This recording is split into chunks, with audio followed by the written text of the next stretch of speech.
So this story takes place on the other side of the world, in a little island on the off the coast of China called Taiwan, which I refer to as my motherland. And the summer of, I think it was '97, I had a conversation with my dad, and he called me a Twinkie. And I didn't know what he meant by that.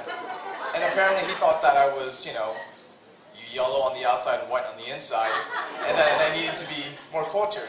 So he sent me away to this camp in Taiwan, and it was with a bunch of other Twinkies, bananas, and it was a great experience because we got to learn about the culture, the language. We met a lot of people from all around the world, and it was at this point we were at a place called Sun Moon Lake, which was a beautiful, beautiful lake.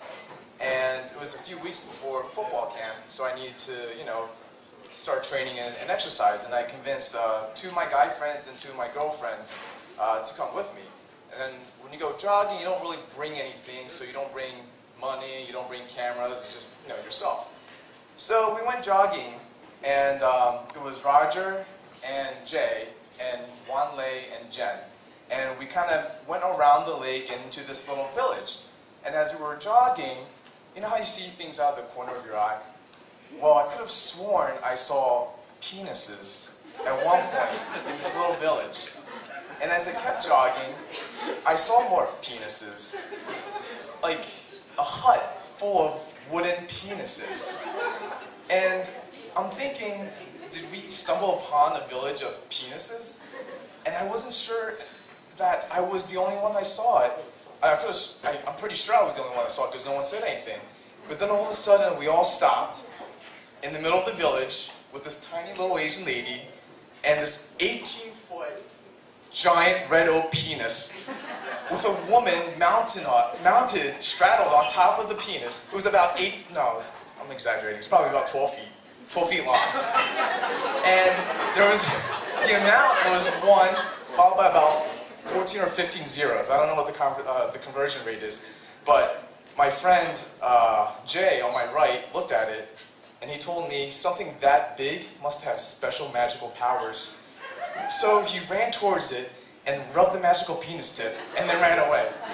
And then the tiny old lady just stood there staring at us. And then my friend Roger, he looked at me and he said, "I have to go touch it." So he runs, rubs the magical penis head, and runs away. And now I'm just standing there thinking, now I have to touch it. So I rub the magical penis head, and then we all run away. We go back to camp. We tell everyone about our little venture to this magical penis village. And of course, no one believes us because we didn't take any pictures, and I didn't have any money to buy one of those random wooden penises in those huts. So, the entire trip I was there, I was looking for wooden penises to buy to prove of my story.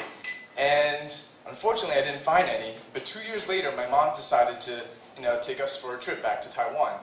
And the entire time, I'm begging her to go to Sun Moon Lake. But, there was an earthquake there, and we couldn't. And then I was really disappointed. But on the last day, she decided to go down to Kanding, which is the southernmost tip of the country, where, lots of beaches and whatnot.